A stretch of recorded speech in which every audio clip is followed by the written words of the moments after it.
Line's good. Never on. Whoa. Hard. Hardly. Come on, Brent. Line's good. Got real close. The hair high, right? Try and hit 2/3. Have they saved it for her? Yes, they have.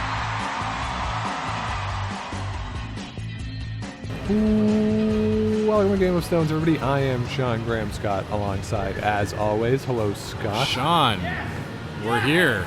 Yes, we are nearly live at the Leon's Center? Here in Kingston, Ontario. The first day of 2020. Tim Hortons Brier is in the books. Yeah, it's in the books, Sean. We saw, some pretty good play. Yeah. Tonight, we saw a good TV game, plus also a couple other games across the sheets. Yeah, I think the TV game, let's start there. Northern Ontario and Team Alberta. Northern Ontario loses this game 7-5, was never really in it. Brendan Bottcher gets the hammer to start, blanks the first three ends, then gets a three. And, we talked about it in the preview. Brad Jacobs is really, really good. But Jacobs was Bottcher was scary tonight. Yeah. How good they were. And if they're not going to do that 12 or 13 times, that's impossible. Sure. But if they're playing at that level next weekend, they're going to be scary. Pretty scary and tough to beat. Yeah, that three sort of came out of nowhere. Got a miss on Brad Jacobs' last, where he ticked a guard, trying to, at least not let them get three. They might have got two there anyway. Yeah. But it's sort of like, I think at fifth end break, Brad Jacobs was playing as a team. They were playing 91%. Right. And it's it's when you miss them, right? It's not how many you miss. Yeah, and we talked about that shot coming this way in the fourth end. I like to freeze there as opposed to the hit. I thought a freeze you might get away with only giving up one if you make it perfectly, but the hit you're conceding to with the hit. Basically. And then it over curls, which is weird because on this ice what we've seen so far is the hits are running straight. We have not seen a lot of people miss hits on over curls so far in the first 2 days of the competition. No. So that was a little surprising. No, it wasn't big weight. Mind you, it was a nice board weight that they couldn't hold, which is crazy because E.J. Harnden was the inside sweeper there. He can usually hold everything. Yeah. So really surprising to see him miss that way in that spot, I thought. Yeah, and we actually got a little bit of a broom knock there from EJ. From EJ, yeah. Yeah, he was mad that he couldn't hold it. So shows what pride these guys take in how good they're able to sweep. Yeah. How well they're able to sweep. Speaking of Brendan Bottcher on fire, final numbers for the game in 98%. Yeah, that's pretty good. Tough to beat, right? Yeah, that's pretty good. And they were, in those first three ends when they were blanking, they were making run backs. Yes. Right, so Jacobs had guard, usually one center guard, and Bottcher just kept making run backs to blank those ends. Yep. And, we'll talk about what happened with Jason Gunnlaugson earlier today. That's what Jason Gunnlaugson was trying to do, and they were missing. That's right. And just basically peeling the guards and getting into a lot of trouble in their game. And what we've seen in men's curling over the past 5-10 years is you got to make those run backs. You have to make contact with stuff in the house. You can't be peeling in those situations. So for Brendan Bottcher to be able to do that, it's really a testament to, if you're playing well, throwing the last rock, with the way these stones are, how lively the houses are, they're good. You have to get a miss. Yeah, for sure. And Sean, shifting gears a bit, speaking of run backs that were missed, Team Yukon. Yeah. They're in the 10th end against Jimmy the Kid.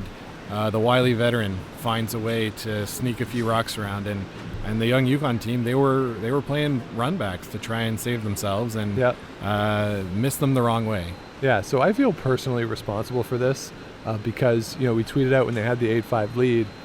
I tweeted, "This is a Yukon do it performance." Yeah. They were playing really well over there, and Jim Gratton made some great shots in that game. Yeah. Especially early on, where Thomas Goffin was putting some pressure on it, and James. Because we call him Jimmy, I just want to call him Jim. James Gratton made some great shots and got out to a lead, and a great job by Yukon coming back, taking that lead late in the game. They just couldn't convert in that last end, as you say. Run backs weren't even peels, right? They were keeping stuff in the in the guard zone on those ones. So, in that situation when you're up a point with the hammer, you have to at least peel. Right? Yeah. Right. They sort of got unlucky with one of them. There was a rock they maybe could have come off of that ended up peeling out. Yeah, they took out their own shot stone too midway through the end. Yeah, and that was one we were sitting up here, and I said, I can just see this over curling and driving it back into his own, and sure enough, it did. And that's what happened. Yeah, so tough loss there. Yeah, pretty tough, but a good showing still for the young team from Yukon, giving them a battle. So. We'll see if they can build on the good parts of that game. For sure. So elsewhere tonight, Team Nunavut loses in their game to Brian Cochrane. Pretty well played overall. It was the most interesting game, I think, out of the four. I'd agree. On the ice. A lot of rocks in play.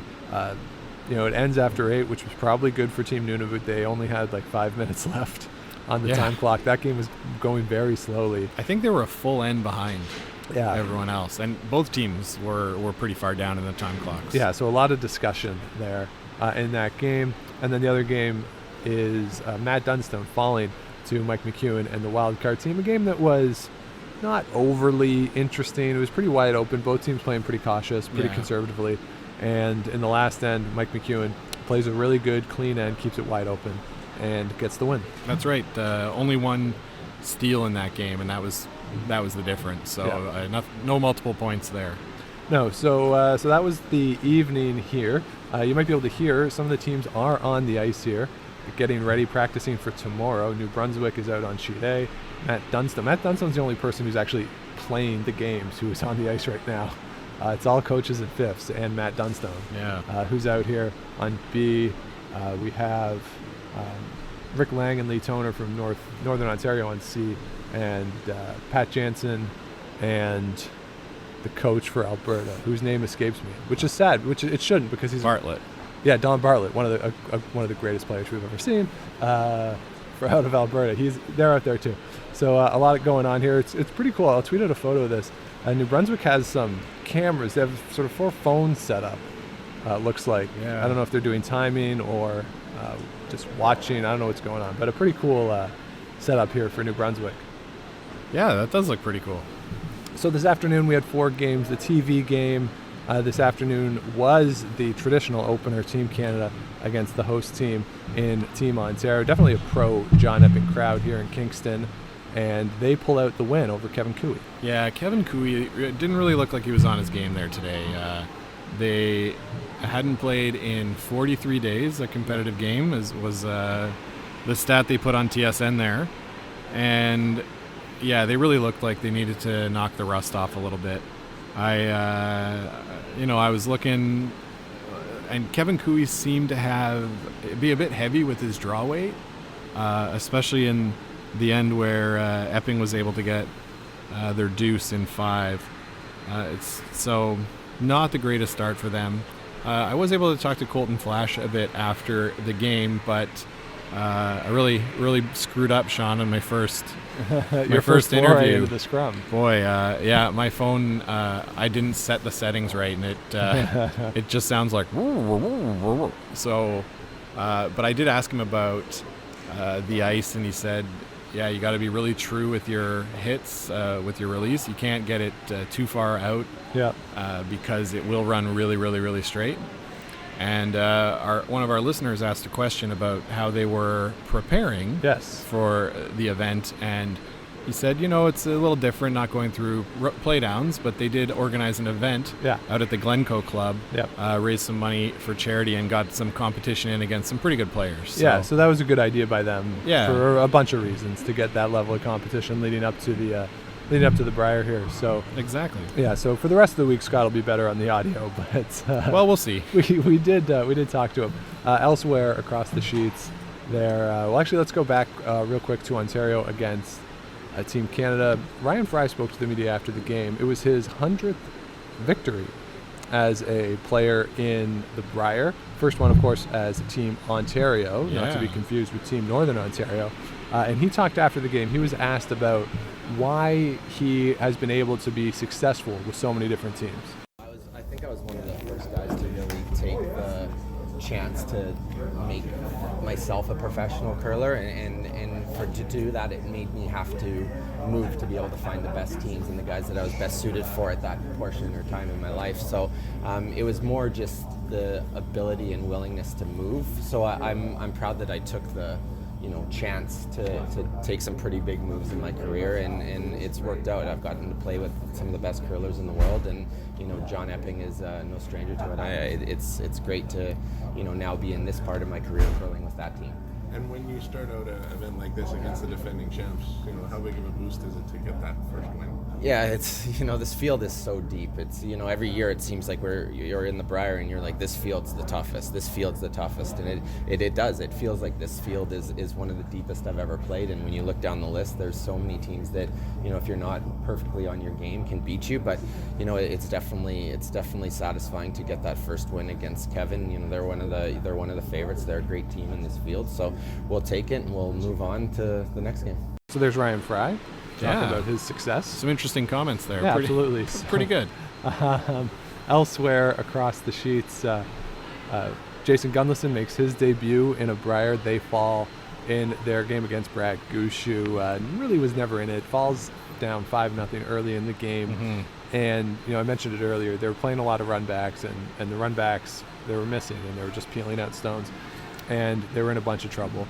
And they clawed back, got a deuce, and put some pressure on Gushue. Yeah, got a steal there in the second half of the game. But Brad was really in control most of that game. And once you go down 5-0 to Brad Gushue, not really much you can do. Not much you can do, yeah. We were talking up here a bit.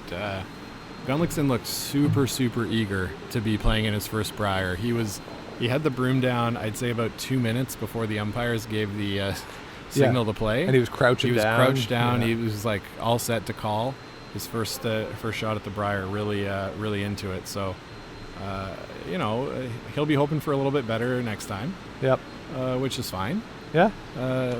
But you were able to speak with him after the game, right? Yeah, so I went down to the media scrum with Jason Gunnlaugson, and here's what he had to say after his loss to Brad Gushue. The start you wanted, a little rough going in the start?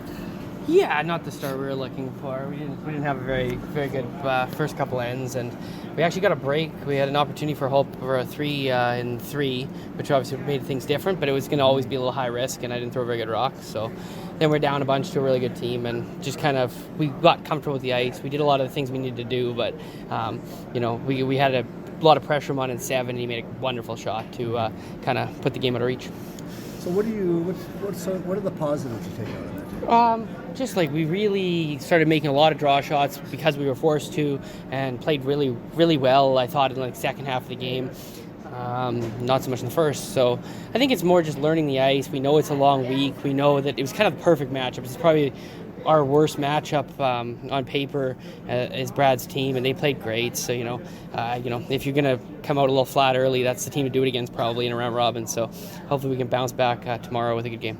Result aside, Gunnar, first game out of Brier as a skip, how did it feel, and how long did it take you to kind of feel like you were in the game instead of kind of looking around type thing? Well, we were chasing. I think we were in it, but you're still just so excited, and it's still like a long period of wait without curling. One of the reasons I love playing a lot is that you don't end up with this 3 weeks between events. So I think I was a little bit amped up. Maybe I threw a bad slide in 3 that really cost us, but after that I felt really good. That's the good part of it, is when you get down 4, there's just kind of all melts off, and now you play some curling. What's wrong with the matchup you're alluding to between you guys? We don't have a very good record against Brad. We have a lot of wins against basically the rest of the field, but he's always been tough for us. I mean, he's so good. His whole team is so solid. But it definitely was a blessing in disguise for us, because it is our first game for the 3 of us, and a loss to Gushue, might not hurt you as much as another loss. So. It seemed like early in the game, a lot of those runbacks, you were just sort of just an inch off and making them peels instead of making contact with the rocks in the house. What do you take from that moving forward to correct that later? Everybody missed high on the hits, both teams. It was either made or missed high. So I think we just got a little bit fooled everybody. The ice is really good, but it's more like midweek good on day 1, and I think we all were expecting a little bit more curl on those hits. But this is how we want it. We just didn't adjust as quickly. They had a couple of the same thing. I mean, everything was either made or missed high, but as the game went on, we figured that out, and we made a lot of really precise shots. Was it? I mean, it's hard you lose. I mean, is it a fun experience the first time? How do you kind of sum up the first one? I sum up the fact that Kingston is doing an amazing job at the Brier. Like, this is, a full house, and we were having trouble getting tickets even for our own group, right? So, no, it's really exciting to be part of, but, if we don't start winning, it won't be much fun, so I know that. So there's Gunnar. Sounded pretty upbeat after that game. Interesting as always, Gunnar. Yeah, so elsewhere across the sheets, Northwest Territories, they go against British Columbia and Jim Cotter. Jim Cotter gets the win there, 6-4. Jamie Koo was just a little off today. He was playing a lot of doubles, a lot of big weight stuff, and just missing by like a millimeter, rolling under stones, over stones. Just a little off today for Jamie Cooey in a game that, probably could have gone either way. Yeah, we talked about it a bit before. This was a game that BC had to win if they're going to hope to get into that championship pool. Yeah. Being in such a tough pool, they got to beat the teams that are behind them in the standings. So for sure. Definitely needed to get that one. Jamie Cooey, he had a tough day, missing some stuff just like a little bit. Yeah. But he did make some pretty great shots too. He made a draw in the second end. He played a draw for his single against one that was on the button. I didn't think he could score. Yeah, and he just had the perfect weight, perfect touch. Pretty good there. We also had our the first official broom slam of the event, Sean. Went to David Aho of the and I think that's fair. David Aho, I don't know, I haven't seen the numbers. He definitely struggled today in that game. He 1 minute left in practice, everybody. He definitely did struggle in this game. Yeah, down at 65%. Yeah, and even eye test I think was worse than that. Really struggled. So, for Jamie Cooey to have a chance here to come back and threaten for that championship pool, David Aho is going to have to pick up his game. But again, it's the first draw.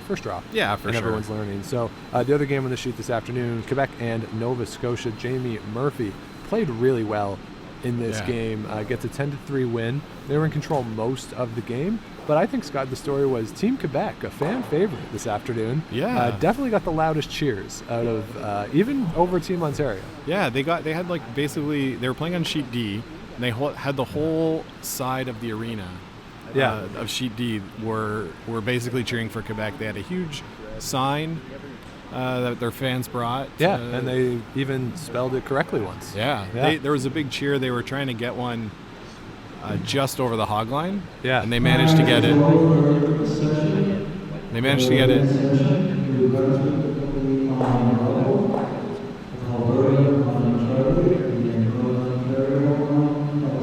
All right, they're just switching up the sheets here for the evening practice. Oh, good times. They're going to rotate to their right. That seems to me to be a sign for us to wrap it up. But they had a huge cheer go through the crowd, and it was because they just got it over the hog line.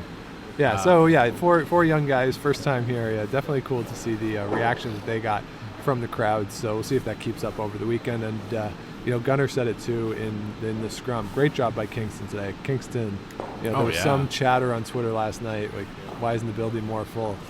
Because everybody was waiting for today, it appears. Oh man, it seemed like sold out. I'm sure it was. There was.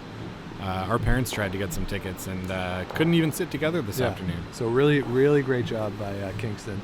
We'll see how it goes the rest of the week. Obviously, the morning draws during the week won't be full like that, but certainly expect the playoffs to be like that. And the Ontario games, the Ontario evening games, I expect them to be pretty full. Yeah, for sure. And we had a fan ask about when the schools are going to be here. This week, so we'll look into it and find out for you. Yeah, we'll see what happens. They didn't seem to do that during the Scotties this year, did they? Oh yeah. Okay, I just didn't notice it. You just didn't watch enough morning games because you were busy at work, Sean. Yeah, I guess. Yeah, I'm too busy now to listen to the children cheer. So that'll do it. Fun first day.